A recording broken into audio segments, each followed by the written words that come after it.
বিশ্বকাপ উপলক্ষে ভিউজ বাংলাদেশের বিশেষ আয়োজন বিশ্ব মাতানো বিশ্বকাপ অনুষ্ঠানে সবাইকে স্বাগত জানাচ্ছি। আমি সিয়াম তানজিল হক আছি আপনাদের সাথে। শুরুতেই জানিয়ে রাখি, আমাদের এই অনুষ্ঠানের বিশেষ সহযোগী হিসেবে সাথে আছে জনপ্রিয় sports streaming platform rabbit hole. সারা বিশ্বসহ বাংলাদেশের জনপ্রিয়তার তুঙ্গে থাকা 5 বারের বিশ্ব চ্যাম্পিয়ন দল ব্রাজিল কিন্তু আজকে মাঠে নামছে। তাদের প্রতিপক্ষ হচ্ছে এশিয়ার পরাশক্তি জাপান। এছাড়াও 4 বারের বিশ্ব চ্যাম্পিয়ন জার্মানি আজকে মাঠে নামবে। আজকে বলতে এটা আগামীকালকে 1টার সময় তারা মাঠে নামবে।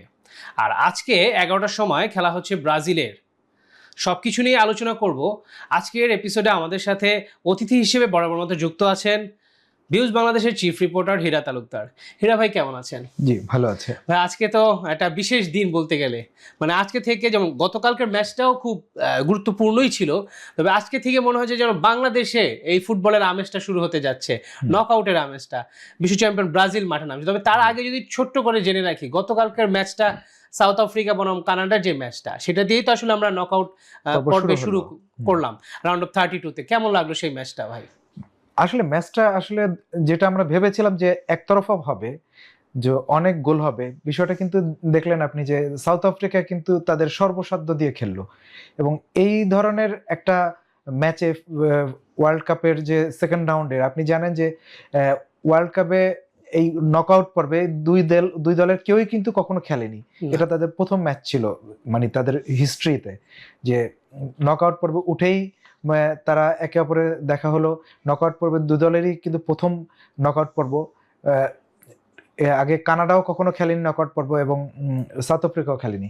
তো সেই ক্ষেত্রে তাদের দুজনেরই ছিল একটা ইতিহাস গড়ার বিষয়, যে আসলে এই দুই দল নকআউটে উঠেই যেমন ইতিহাস গড়েছে এবং নকআউট থেকে সেকেন্ড রাউন্ড থেকে থার্ড রাউন্ডে যাওয়া, সেটাও কিন্তু যেই দল জিততো তাদের জন্য ছিল, যেটা এখন কানাডার হলো।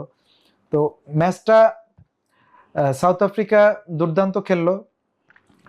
সাউথ আফ্রিকার যে প্রেসিং ছিল ফার্স্ট হাফে, বিশেষ করে সেকেন্ড হাফেও তাদের ডিফেন্স, বিশেষ করে বলবো কানাডা সেকেন্ড হাফে দুর্দান্ত খেললো এবং তারা দুই উইং ব্যবহার করে যেভাবে করে একের পর এক আক্রমণ করলো, সাউথ আফ্রিকা সেগুলো প্রতিহত করলো এবং সুন্দরভাবে নিখুঁত ডিফেন্ডিং এর কারণে একটা জমজমাট ম্যাচ। আমরা ভেবেছিলাম যে হয়তো এই ম্যাচটা একতরফা হতে পারে, কিন্তু সেটা হলো না। আমরা কিন্তু গত আলোচনায় আমরা কিন্তু প্রেডিক্ট করেছিলাম যে কোনো দলই কিন্তু ছেড়ে কথা হলো না। আমরা কিন্তু সেটাই দেখলাম। সাউথ আফ্রিকা কিন্তু একদম শেষ পর্যন্ত ছেড়ে কথা বলেনি। আপনি দেখেন, এখানে ওয়ার্ল্ড কাপে খেলতে আসছে তারা প্রত্যেকেই শক্তিশালী এবং এই শক্তিশালী দলগুলোর মধ্যে থেকেও যারা নকআউটে এসছে, কোনো না কোনো ভাবে তারা তো ম্যাচ ড্র, জয়, কোনো একটা ভালো পজিশন নিয়ে কিন্তু সেকেন্ড রাউন্ডে উঠতে হয়েছে তাদের ক্ষেত্রে। সো এখানে যারা খেলছে, আমি মনে করি যে আমার মনে হচ্ছে যে তারা প্রত্যেকেই আসলে প্রত্যেকটা ম্যাচই খুবই জমজমাট হবে এবং প্রত্যেকটা ম্যাচে প্রতিদ্বন্দ্বীপূর্ণ হবে, কোনো সন্দেহ নেই। এবং সেটা আমরা প্রথম ম্যাচটা দিয়েই দেখলাম, যে সাউথ আফ্রিকা এবং কানাডার ম্যাচে, যদিও কানাডা একেবারে শেষ সময়ে 94 মিনিটে এসে গোল দিল, তো এর আগ পর্যন্ত সাউথ আফ্রিকা কিন্তু যথেষ্ট ভালোই খেলে এবং একটুখানি ওই গোলটার ক্ষেত্রেও বলবো যে একটু তাদের ল্যাকিংস ছিল তাদের ডিফেন্স। যখনই একটু সমস্যা তৈরি হয়েছে তখনই গোলটা তারা কনসিড করলো। তো এর আগ পর্যন্ত আপনি জনাথন ডেভিডের কথা বলবো তাদেরকে, এবং কালকে দুর্দান্ত খেললো আপনার বোকানা এবং বোকানার খেলাটা, মানে সে দীর্ঘ সময় আপনি জানেন যে একটা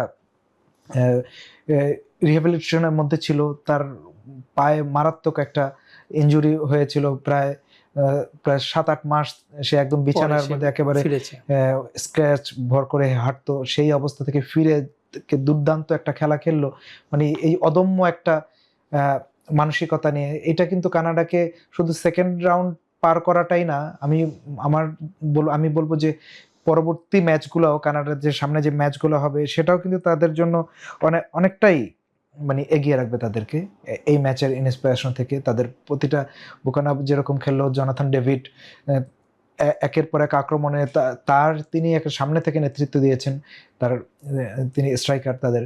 তো আমি বলবো যে এই ম্যাচটা একটা প্রথম ম্যাচটাই খুবই উপভোগ্য হয়েছে যারা টিভির সামনে ছিল। আমি একটা পর্যায়ে ভাবলাম যে কিছুক্ষণ খেলা দেখে চলে যাব, তো এটা অত ইম্পর্টেন্ট মনে হচ্ছে, কিন্তু খেলা দেখতে দেখতে আমি আসলে বুঁদ হয়ে গেলাম খেলার মধ্যে। হ্যাঁ, আসলে সেকেন্ড রাউন্ডে যে মজাটা, বিশ্বকাপের যে মজা শুরু হয় যে সেকেন্ড রাউন্ড থেকে, নকআউট পর্ব থেকে, সেটা প্রথম ম্যাচেই পুরোপুরি ক্লিয়ার হয়ে গেল যে সামনের ম্যাচগুলো প্রত্যেকটা ম্যাচই প্রতিদ্বন্দ্বিতা হবে, যত শক্তিশালী দলগুলোই হোক না কেন এখানে। তবে সেই ক্ষেত্রে থেকে এখন আলোচনা আসি যে আসলে মূল যে আলোচনা, আজকে মাঠে নামতে যাচ্ছে ব্রাজিল। বাংলাদেশের সবারই চোখ থাকবে এই ম্যাচটার দিকে। আবার ম্যাচটাও বাংলাদেশ সময় 11টার সময়, একদম আমাদের মানে খুব পারফেক্ট টাইম বলা চলে। তো সেই ক্ষেত্রে এই ম্যাচে আবার কিন্তু তাদেরকে খুব চ্যালেঞ্জ, আমরা অনেকগুলা কথার লড়াই কিন্তু দেখতে পেয়েছি, যে জাপানিজ স্ট্রাইকারও কিন্তু বলেছেন ব্রাজিল ক্ষয়িষ্ণু পরাশক্তি। হ্যাঁ, তবে আনচেলত্তি আবার এই ব্যাপারে কোনো মন্তব্য করেননি। সেদিকে আবার ব্রাজিলের মার্কিনহোস আবার বলছে যে তারা কিন্তু জবাবটা মাঠেই দিবে। তো এখন কি হতে যাচ্ছে বলে মনে করছেন আপনি? দেখেন, এটা তিনি যে বলেছেন ঠিকই আছে, এটা খেলা শুরু হওয়ার আগে একটা মেন্টাল গেম থাকে, আর যখন দল প্রায় সমশক্তির কাছাকাছি হয়, যে জাপানকে বলা হয় যে এশিয়ার ব্রাজিল, তো আজকে খেলা হচ্ছে সত্যিকারের ব্রাজিল এবং এশিয়ার ব্রাজিলের সঙ্গে। তো এখানে জাপান চাইবে যে যে কোনোভাবেই মানসিকভাবে তাদেরকে একটা দুর্বল করে দেওয়া, ব্রাজিলকে যে কোনোভাবেই হোক তারা একটা মেন্টাল গেম, এখানে খেলা শুরুর আগে একটা মেন্টাল গেম চলে, আপনি জানেন। তো সেটাই তারা করবে, খুবই স্বাভাবিক। ব্রাজিল যদি সত্যিকার অর্থে তাদের যে ছন্দটা, তারা প্রতিটা টুর্নামেন্টই দেখেছি, তো তারা যখন নকআউট পর্বে ওঠে তখন কিন্তু অন্য একটা ব্রাজিল দেখা যায়। এক দুইবার একটা অ্যাক্সিডেন্ট হয় সেটা আলাদা, প্রতিটা দলে আমরাও দেখবো, হয়তো অবশ্যই দেখবো এই বিশ্বকাপে আমরা দেখবো যে অনেক অ্যাক্সিডেন্টলি অনেক ঘটনা ঘটছে, বা এরকম একটা দল, ভালো দল বা বেটার টিম তুলনামূলক, তারা হেরে গেছে, তো এটা হতেই পারে।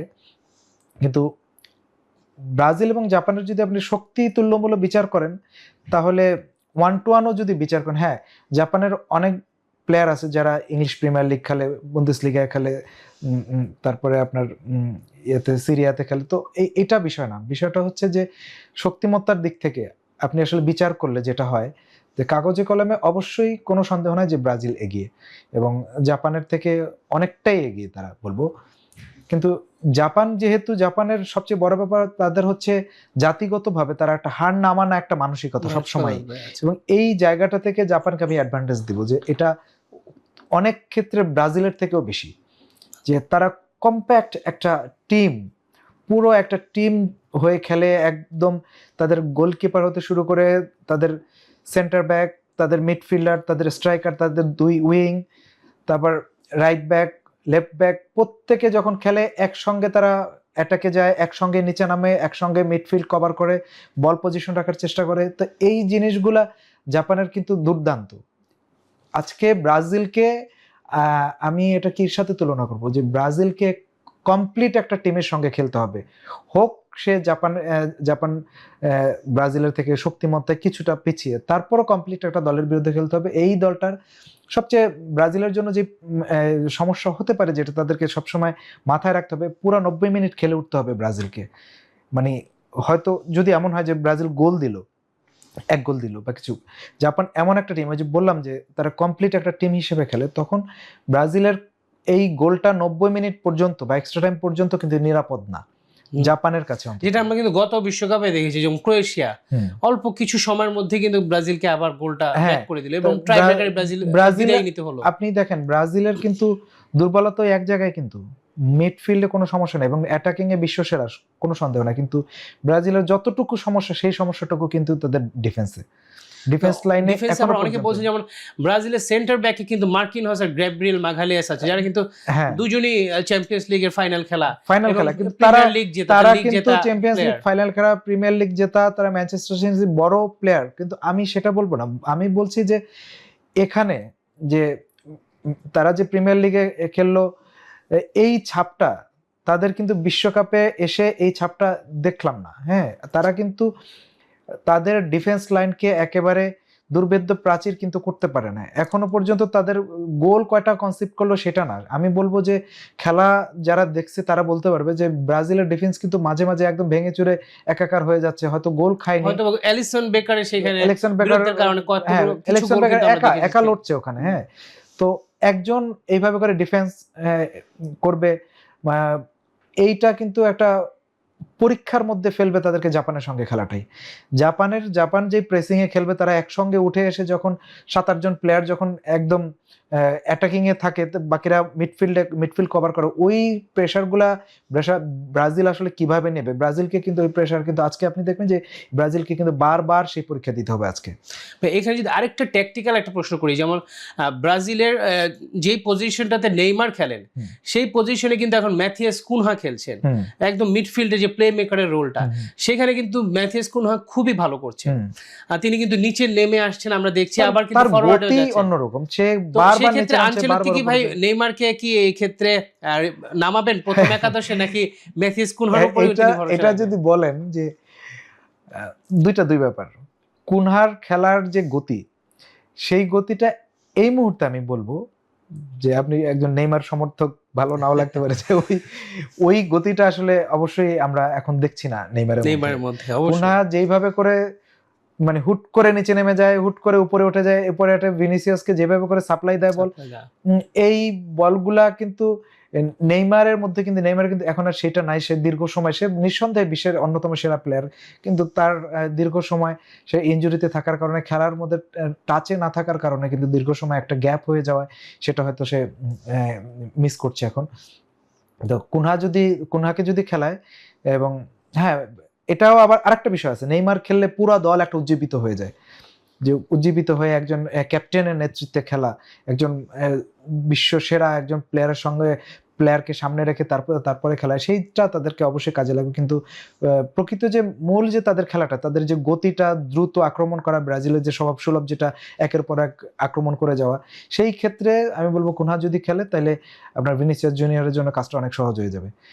আর নেইমারকে নামাতেও পারে যে কোনো একটা সময়, হয়তো নামাবে। আর কার্লো আনচেলত্তি কিন্তু এই ব্যাপারে বলেছেন যে নেইমারের মাঠে নামা কি না নামা সেটা ডিপেন্ড করছে ম্যাচের সিচুয়েশন। তার মানে আমরা কিন্তু ধরেই নিতে পারি যে নেইমার আসলে সাবস্টিটিউট হিসেবে নামছে। হ্যাঁ, এরকমই হতে পারে, অথবা নেইমার শুরুতে নামতে পারে, পরে আবার তাকে চেঞ্জ করে কুনহাকে নামাতে পারে, বা মাঝখানে যে কোনো সময় নামাতে পারে, শেষের দিকে নামাতে পারে, যেটাই হোক।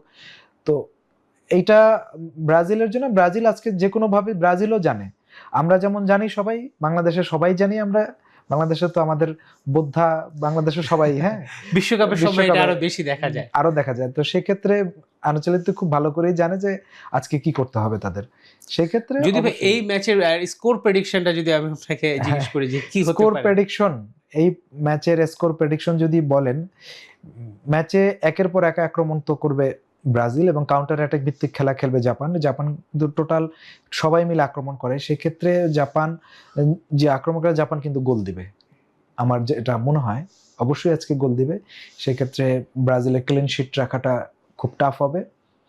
ব্রাজিল হয়তো তাদের আক্রমণ ভাগটা, এটা জাপানেরও কিন্তু ডিফেন্সে কিছুটা দুর্বলতা আমরা দেখেছি কয়েকটা ম্যাচই।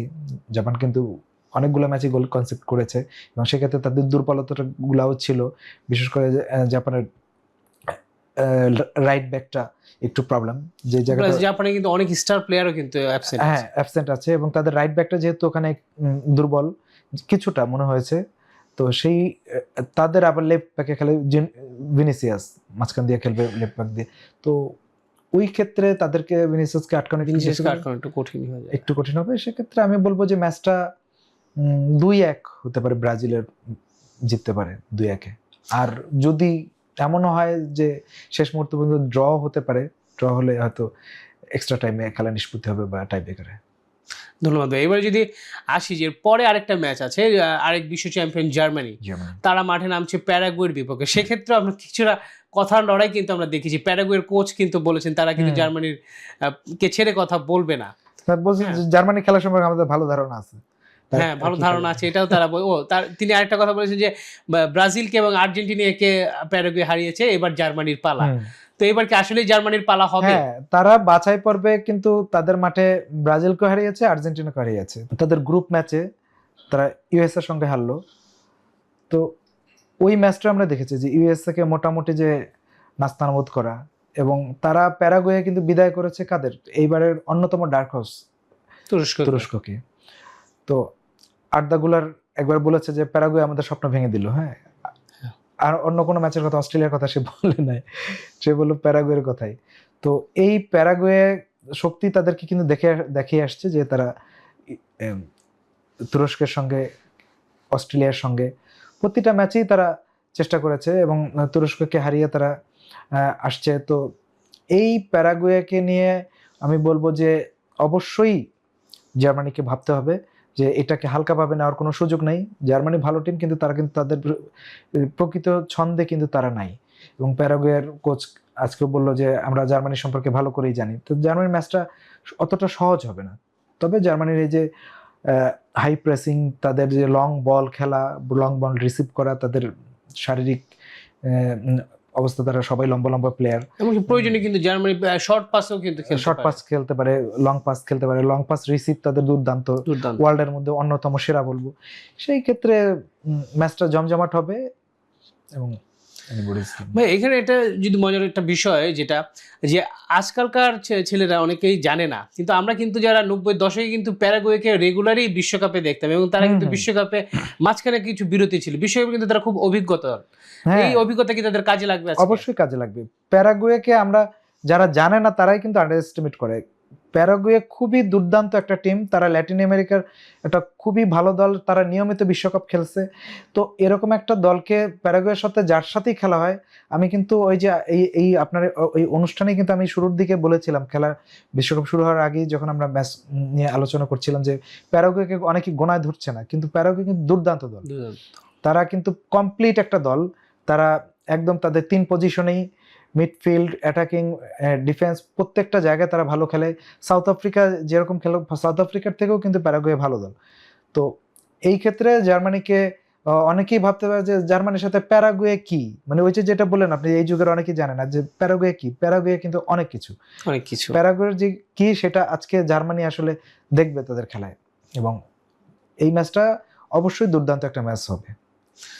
এই ম্যাচে যদি স্কোর লাইন প্রেডিক্ট করতে বলি, স্কোর লাইন যদি বলেন, প্যারাগুয়ে তো প্যারাগুয়ের গোল দেওয়ার সম্ভাবনা আছে। সেক্ষেত্রে এটাও আমি বলবো যে একাধিক গোল হতে পারে। জার্মানি জিতবে হয়তো 2-1 গোলে, অথবা 3-2 হতে পারে। ধন্যবাদ ভাই। সেক্ষেত্রে 3-2 যদি হয়, তাহলে কি বলতে চাচ্ছি যে ম্যানুয়েল নয়ারের একটা বিষয় যদি আমি একটু আবার নিয়ে আসি, ম্যানুয়েল 2 গোল খাবে, দুই গোল খাবে, তিনি কিন্তু একটু ভুল করছেন আমরা দেখছি। দুর্দান্ত গোলকিপার, এতে কোনো সন্দেহ নেই। তবে তার ক্লিন শিট কিন্তু 2010 বিশ্বকাপের পরে কিন্তু একটা রেকর্ড তিনি হয়েছে যে তিনি আর কোনো ক্লিন শিট রাখতে পারেননি, টানা 16টা ম্যাচ। এটা কি এটা আছে? নয়ার বারবার ভুল করছে, এবার বিশ্বকাপে একটু নড়বড়ে মনে হচ্ছে নয়ারকে। তো এই নড়বড়ে নয়ার যদি তার অবশ্যই তার অনেক অভিজ্ঞতা আছে, বিশ্বকাপের মতন নকআউটে খেলার অনেক অভিজ্ঞতা তার আছে।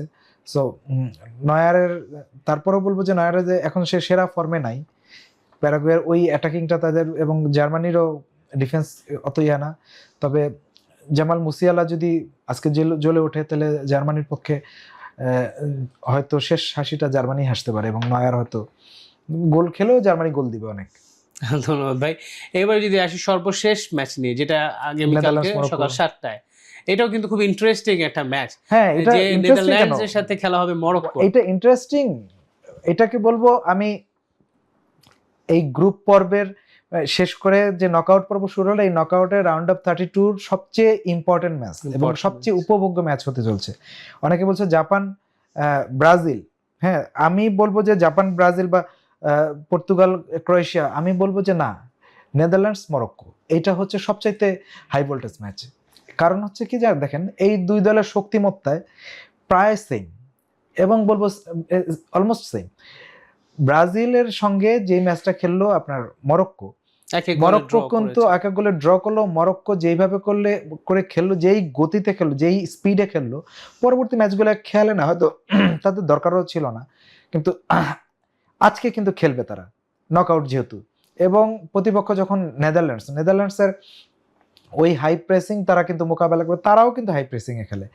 দুই দলের হাড্ডাহাড্ডি, এবং নেদারল্যান্ডসের যেটা হচ্ছে যে উইং দিয়ে খেলার অভ্যাস, এবং এই দুই উইং ব্যবহার করে তাদের অ্যাটাকিং খুবই দুর্দান্ত, এবং ফিনিশিংটা দারুণ। এই ফিনিশিংয়ের ক্ষেত্রে আমি বলবো যে ফিনিশিংটা ক্ষেত্রে নেদারল্যান্ডস মরক্কোর থেকে কিছুটা এগিয়ে থাকবে।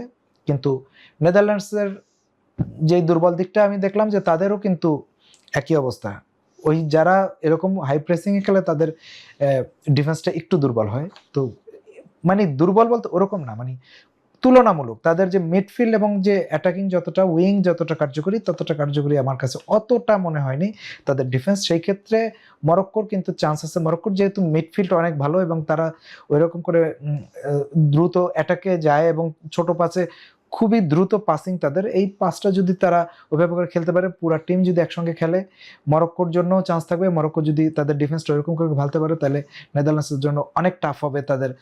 মরক্কো যদি গোল দেয়, সেই গোলটা আসলে বারবার শোধ করা বা ইয়ে করা, এবং প্রতিটা মানে মরক্কোর ডিফেন্সও ভালো।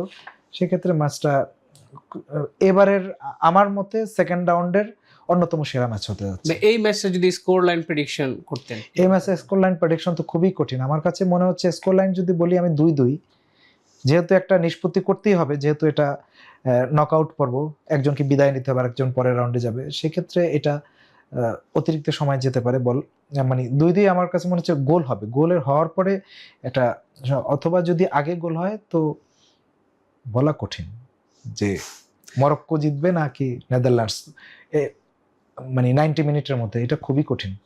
এক্সট্রা টাইমে যেতে পারে। এক্সট্রা টাইমে গেলে কিছুটা যদি আপনি বলেন, নেদারল্যান্ডসের একটু বেশি সম্ভাবনা আছে জয়লাভ করার। এইবারের বিশ্বকাপে আরেকটা, এটা খুব মজার একটা ব্যাপার যেটা দেখছি, ব্রাজিলের সাথে খেলা হচ্ছে, ল্যাটিন আমেরিকার দেশের সাথে খেলা হচ্ছে এশিয়ার দেশের সাথে, আর ওইদিকে ইউরোপের সাথে খেলা হচ্ছে কিন্তু লাতিন আরেক দেশের, প্যারাগুয়ের। আবার সেখানে আফ্রিকার একটা দেশের সাথে খেলা হচ্ছে ইউরোপের। মানে এই যে বিভিন্ন দেশে, এটা কি খুব মজা লাগছে কিন্তু। না, এটা আপনি ঠিকই বলেছেন। আমি এটা ভাবছিলাম যে আসলে এই যে খেলাটা হচ্ছে, এটার কারণে হয় কি, দুই দল যখন একই মহাদেশের হয় বা কাছাকাছি হয়, যারা নিয়মিত তাদের, যেমন এটা যদি ধরেন যে কনকাফ কাপ হয়, হ্যাঁ, তাহলে এক ধরনের তাদের মধ্যে রেগুলার খেলা হয়, ওখানে যারা আছে, ল্যাটিনে যারা আছে, এতে মধ্য আমেরিকায়। তারপরে যদি এটা যদি আপনি বলেন যে ল্যাটিন খেলা, হ্যাঁ, তাদের সাউথ আমেরিকার খেলা যখন হয়, তখনও তারা কিন্তু নিজেদের মধ্যে খেলে।